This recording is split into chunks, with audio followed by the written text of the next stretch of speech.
We've seen and heard the term EOC, but just what is the Emergency Operations Center of Volusia County, and what role does it play for local businesses? Hi there and welcome to Volusia Magazine. I'm Amber Patterson. Volusia Here and Now reporter Joanne Magley will take us for a look and a greater understanding of the county's Emergency Operations Center. Then Community Information Director Dave Byron will sit down for an in-depth interview with Circuit Court Judge Joseph Will about drug court.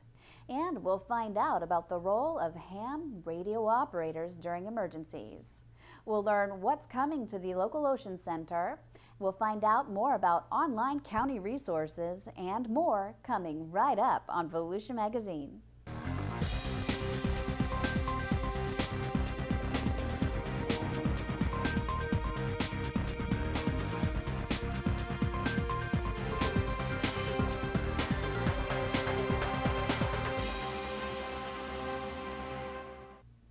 When disaster strikes, ham radio operators spring into action at home, in the field, and even in Volusia County's Emergency Operations Center.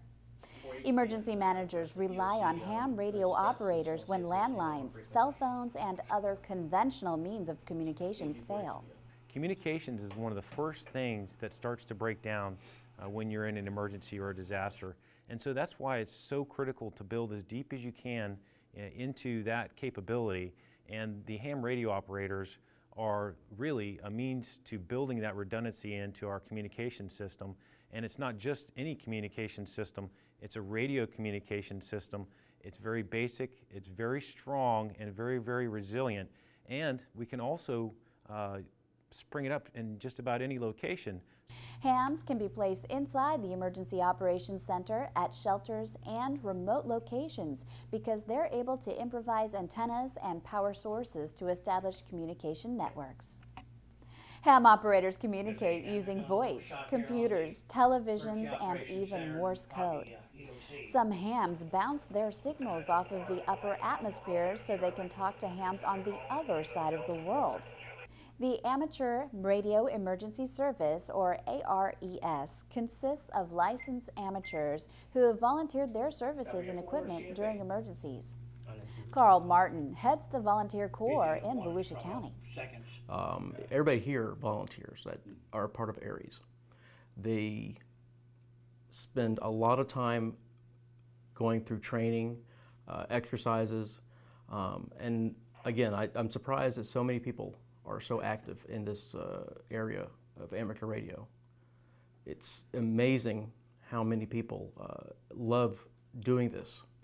Volusia County's ham radio room has 5 radio stations with highly developed technology that enables the users to send and receive voice communications and printed messages to emergency responders, hospitals, and shelters. Chuck Hennis is one of the assistant emergency coordinators for ARES. It just depends on the disaster, but it's one of those things when it's out, when everything is out on communications, we're absolutely vital. We have the capability of using the internet and all these frequencies. At the same time, up on the tower here, we have 5 antennas. So we got plenty of antenna space for the radios we have. So you can be operating 3 different people at one time on just the local nets and to get the information passed. So we have quite a bit of capacity. If you are interested in becoming a licensed amateur radio operator and would like to volunteer during disasters and public service events, you can visit volusiaares.org or contact Carl Martin at kg4hbn@gmail.com. 2 big sporting events are making their Ocean Center debuts this summer, bringing an estimated 10,000 spectators to the Daytona Beach area and thousands more watching from their televisions. The World Series of Fighting 11 is coming to the Ocean Center for a live, nationally televised event Saturday, July 5th. This event is a worldwide professional mixed martial arts fight promotion expected to draw 4,000 spectators. Doors open at 1 p.m. with an NBCSports.com streamed undercard beginning at 2 p.m. The live NBC broadcast of the 4-fight main card begins at 4 p.m. Ocean Center Director Don Poor said having a nationally televised event provides a great opportunity to showcase Daytona Beach and Volusia County. Well, it's a tremendous asset to us to have such an event on a national level that we're able to show off the facility and the community nationally to an audience of several million people at one time. Tickets are on sale now and start at $39 each. Tickets are available at the Ocean Center box office, at all Ticketmaster outlets, or online at Ticketmaster.com. Or you can even call 800-745-3000. The other sporting event coming to the Ocean Center is the Bacon Beatdown, June 27th through June 29th. More than 1,000 competitors and 6,000 spectators are expected to attend the Bacon Beatdown.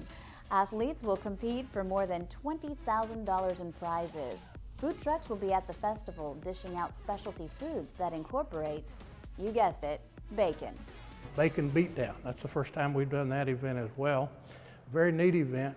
It's kind of a CrossFit competition of several different disciplines of athletics. And it's a food and fitness type festival. Many of the items that will be served there will include bacon, which is where the name Bacon Beatdown comes from, so it's sports and bacon. So it's a very unique event.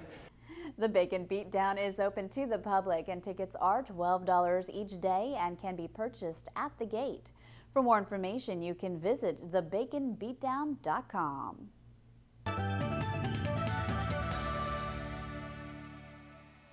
Hi, I'm Deb Denny's with the Volusia County Council, reminding you that there are more than books at the public library. Volusia County's public libraries are branching out to keep pace with our patrons' changing needs. And while books are still the #1 draw, more and more patrons are using other services such as personal use computers, downloadable audiobooks, and free databases. Our libraries also offer a variety of educational classes. Visit volusialibrary.org to see what our libraries have to offer you.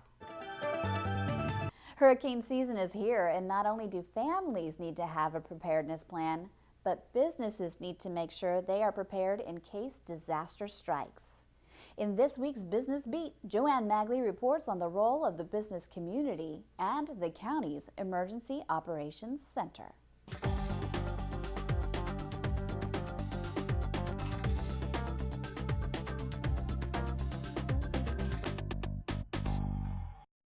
During a disaster, a number of representatives from various agencies work together out of the Emergency Operations Center in Daytona Beach.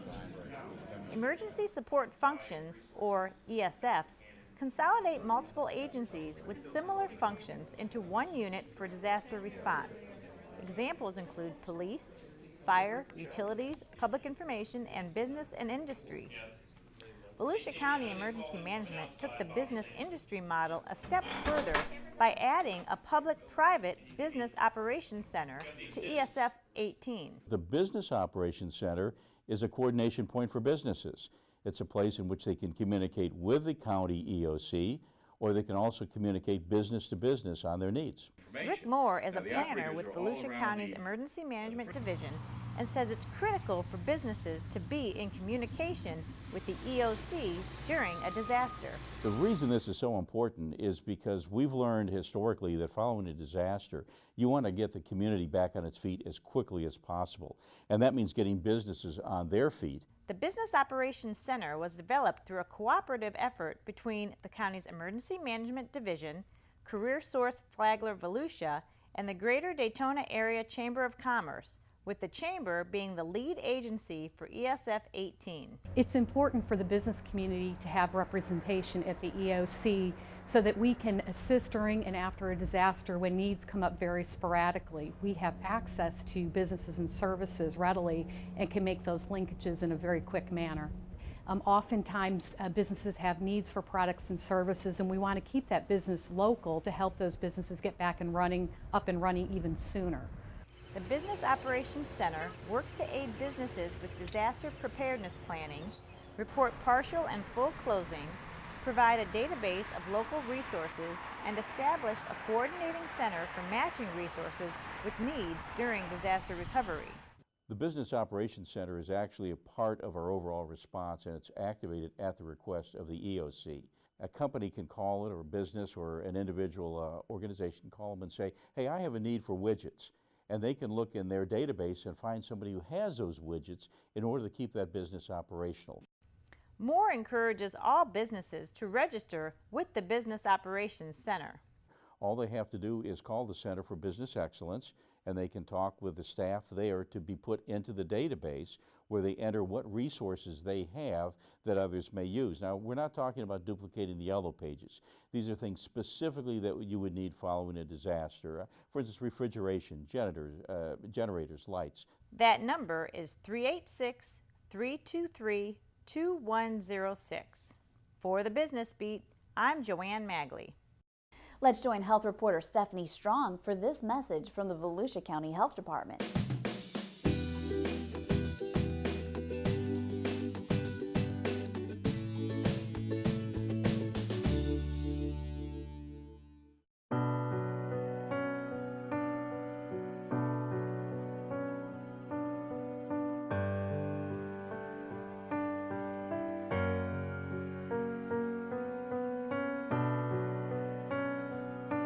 HIV stands for Human Immunodeficiency Virus.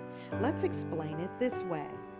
This particular virus can only infect human beings. HIV weakens your immune system by destroying important cells that fight disease and infection. A deficient immune system cannot protect you.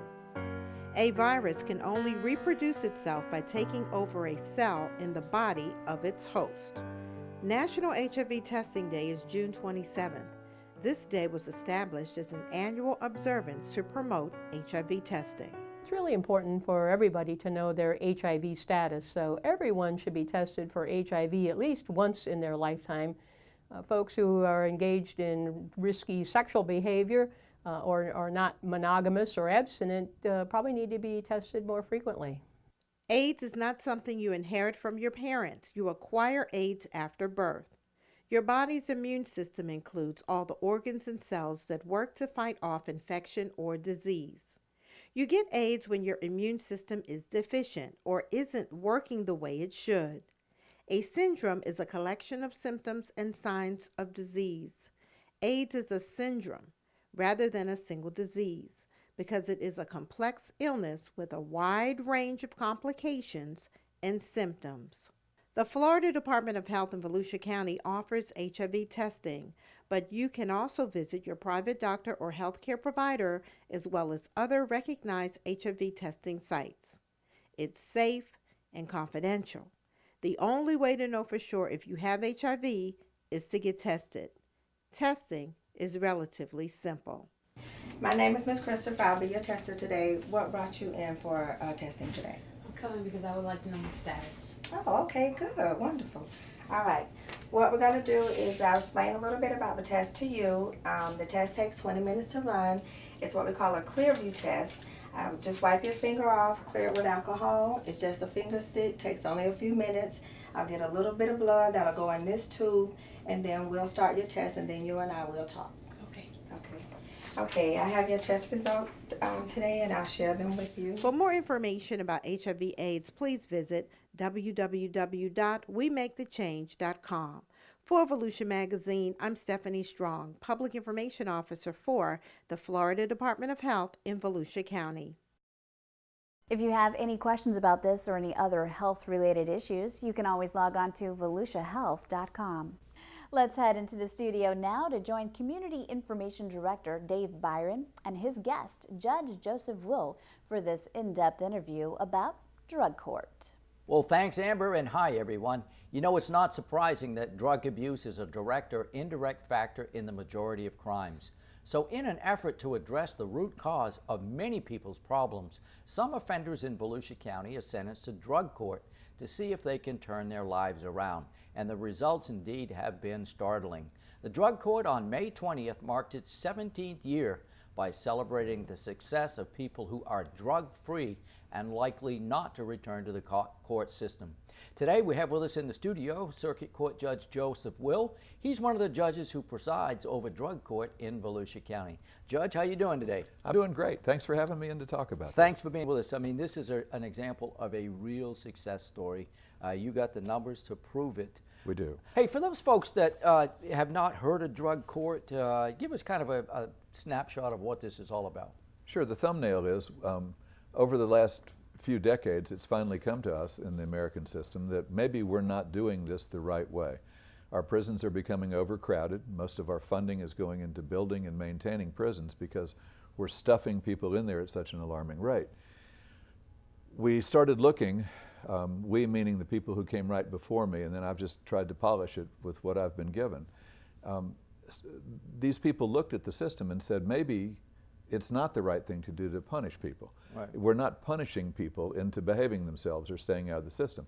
We're just punishing people. In fact, in point of fact, 2/3 of the people who go into jail or prison come back to jail or prison within 3 years under the standard system. And it's been that way forever. We've continued to grind the same play all this time. That's turned out to be a really bad thing for us. It's unaffordable, it's inefficient, it's actually cruel, and it doesn't solve any problems. If you were manufacturing lawnmowers and 2/3 of your lawnmowers came back within 3 years, then you wouldn't be in the lawnmower business very long. I would think not. No. Right. And it doesn't make any sense for us not to look at the end product. What's coming out of our pipe in the criminal justice system? And unfortunately, what's coming out of our pipe is a lot of what I would think of as failure. Right. If people are returning to the system, then punishment obviously didn't impress them with the fact that breaking the law is the wrong thing to do. So then we look at, well, who's in prison? The people in prison are the people with, an awful lot of people with substance issues. So let's look at doing something important and intelligent about keeping them out of the system instead of letting them get in there to begin with. That's the point of the whole dog and pony show revolves around that. What we do is we locate nonviolent felony offenders. We pull them off that assembly line that's moving them to jail and prison. We put them into a program that's court supervised, very strict, very stringent, requires 100% compliance with all of the rules, and we put people on schedules. People come to group counseling, they come to individual counseling, they take urinalysis to make sure they're clean. They're sanctioned with jail sanctions when they're not, and with other sanctions as well. They're given rewards when they do well. It's a simple behavioral program that has a powerful impact upon people if you will give them a chance to break free of these bonds of addiction. You know, no addict ever quits being an addict. We learn how to deal with our addiction, and we do better with it by learning coping mechanisms and making sure that we resort to those. And we deal with our compulsions. It really works. Our program lasts about a year to 2 years on average. More than half the people that come into the program graduate from the program. And the number of people that come out of the pipe, it's very impressive. I'm going to get my number right here. 70% of the people who come out of that pipe and graduate from our program do not come back into the system again ever. They're not arrested again. That's taking the whole thing and flipping it on its head. Right. 2/3 of the people fail on the traditional system. More than 2/3 of the people succeed over here. And when you compare the cost on this, the drug court may cost as much as $6,000 per person per year to operate. Right. The prison system never costs less than $30,000 a year to operate.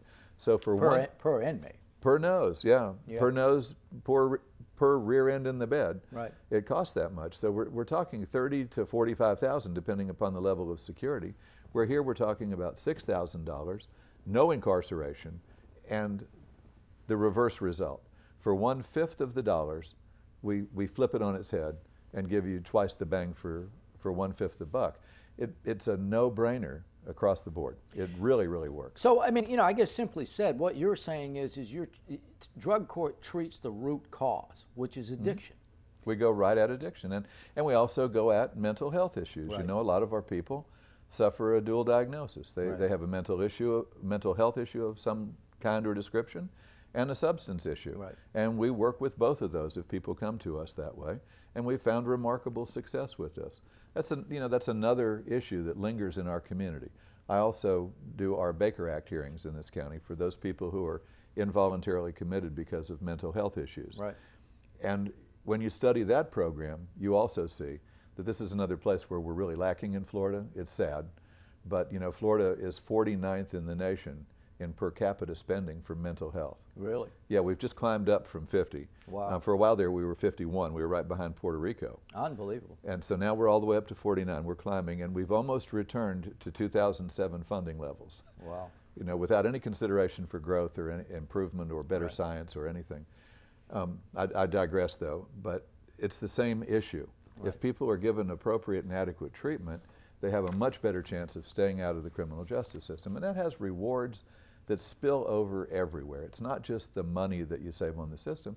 You save souls. You put hope back in people's lives. You give people a chance to get out and live again, to be with their families, to hold jobs, to be the kind of people that they always wanted to be. They just got lost along the way. Yeah, well, let's talk about families for a minute, because I was going to ask you about that. Obviously, turning a person around is a very positive thing, but I would think that there's also a positive impact, whether they have, you know, a spouse or kids or parents or whatever, because they're impacted by the substance abuse as well. And a cost, and there's a cost to that too. The social cost is overwhelming. You know, one of the things that's changed in the last 10 years in our country is that 10 years ago, many of us could say, you know, what is this addiction thing? We don't have any of that in our family. Yeah. Well, who among us could say that today? Right. It's 2014, and it's just not true any longer. Right. The substances have changed, the depth of addiction has changed, the strength and the power of the opiates that are available through the medical community have changed. Right. And all of our families have fallen prey to this thing. Right. All of our families have. And so we know now what those impacts are. When children aren't raised by their parents, when children have to be raised by someone else, what that does to the children for their entire lives, not just for this little window in time. What happens to the parents of our addicts? How do they go on with their lives? How do they function? What happens to our addicts as far as their ability to relate to others and to live in a family existence where they take care of their families, provide for them, take care of all of their needs? This changes the whole dynamic of the community. The kids who come to school, prepared to come to school every day, they learn better. They have parents at home. The people that pay taxes change our communities in every way. It is profoundly rewarding to see what people can do as they rebuild their lives and come back into the world that many of us have always thought of as our normal world. Right. That's not true with the people who are affected by these addictions in our community. Well, the other thing that I think is worth stressing is this is not a cakewalk when you get into drug court. In fact, I think I've heard you say there are some people who have said, I'm not sure, I'd rather do my time. But, you know, give us kind of a flavor of what these people have to go through to get to this point of turning themselves around. We start our people out by releasing them from jail and having them report directly to our office the next day, where they have a urinalysis. We do a biopsychosocial assessment on them as quickly as we can. They're oriented and they meet their counselors. And from that day forward, they're going to go to 4 group counseling sessions a week. They're going to attend 1 individual counseling session a week. They'll be in court and see the judge and account for their behavior once a week. They'll have 2, no less than 2, random urinalysis to make sure that they're clean while they're in the program. We need to know when people are not doing well so we can work with that. And we stay in that phase until people work themselves up to the next phase, where we drop that back to maybe 3 groups a week. They go through a thing called moral recognition therapy. They'll see the court as many as 35 times, a minimum of 35 times, some of them as many as 80 times. They'll be back in court. They'll see their counselors over 200 times. They'll attend more than 200 AA and NA meetings. They are given virtually everything that we can deliver. They'll have appointments with psychiatric nurses under the supervision of local psychiatrists who will prescribe medications if appropriate and help people deal with some mental health issues. And they will do that over a period of, on average, about 18 months, which is a huge undertaking, and we do not accept any failure. I was going to say, slip up. What happens when there's a slip up? If you come up positive, you're going to go to jail for a while, and and not for 30 days or 100 days. You'll go for maybe 3 days. And then maybe the next time, maybe 5 days or 7 days or 10 days, until we find that magic place that discourages you maybe from continuing using drugs. If you don't show up for a counseling session, then maybe you'll be doing community service hours. Maybe you'll be coming to your next 15 counseling sessions an hour earlier and doing maybe some homework while you're there. those kinds of sanctions. And our rewards are wonderful. Some people who come into the program have their charges dismissed. Some people who come into our program will go on, their probation will be terminated, and they'll move on to their lives again, clean and ready to go. You know, I know we've had video, and of course you've told us many times that the graduation ceremonies are very emotional. It is a time for rejoicing and thankfulness for these people that have truly turned their lives around, and it's almost like the sun came out. It is. It's kind of, it must be like what the old revival sessions were like sometimes, you know. People really, we make sure that all of our graduates speak. We give everyone a brick as kind of a symbol of that first brick in a new building. And as they receive their brick, they reflect on their experiences while they've been in drug court. Right. And it's very moving. It's very emotional. I find myself drawn into it emotionally all of the time. You know, you would think after however long I've been doing this, 12 years or so, you would think I'd be immune to all that, but I'm not. I mean, I'm drawn to it like a moth to a flame. I really get my energy off seeing these people do so well. I mean, I am motivated to come to work every day. As we were talking before we started the show here today, what I really should be doing in this life is maybe flipping a fly rod or swinging a golf club, and I am drawn to stay here because of the difference I feel in people's lives. It feels like one of the best ways to positively impact our community that I've ever seen. Well, Judge, I want to thank you for sharing the information with us. It's a story we like to talk about at least once a year because it is truly a success story. And, you know, you've been involved with it for all these years, and it seems like there's demonstrated proof of success here. It's my joy to do it, and everybody in the community is always welcome to come to any of our drug court sessions. Just call my office and we'll hook you up with a time and date. The program is called Drug Court, and our guest today has been Circuit Court Judge Joseph Will. Judge, thanks for being with us. My pleasure. Thank you. Thanks, Dave, and thank you too for watching Volusia Magazine. If you have any questions about the show, you can feel free to give us a call at any of the numbers you see listed here, or you can log on to volusia.org and click on the News tab at the top of the screen to find us. Incidentally, you can find the County Council's meeting calendar there too.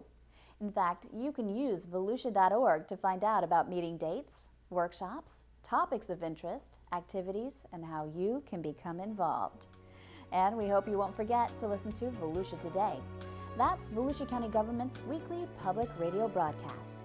Volusia Today airs every Tuesday and Sunday mornings on the local radio stations you see on your screen. For Volusia Magazine, I'm Amber Patterson. Have a wonderful evening.